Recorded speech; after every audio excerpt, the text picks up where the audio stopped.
مرحبا بكم في هذه الرحلة عبر الزمن.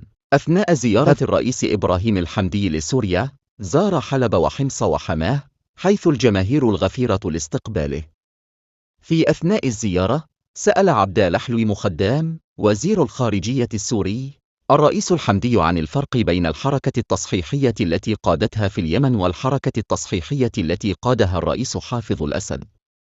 رد الرئيس الحمدي بذكاء: الحركة التصحيحية في سوريا مهمة لاستكمال بناء الدولة، في حين أن محركنا الحديث في اليمن لمكافحة الفقر وأنشطته منظمة غير قادرة على خلق الزراعات الطبيعية للبناء.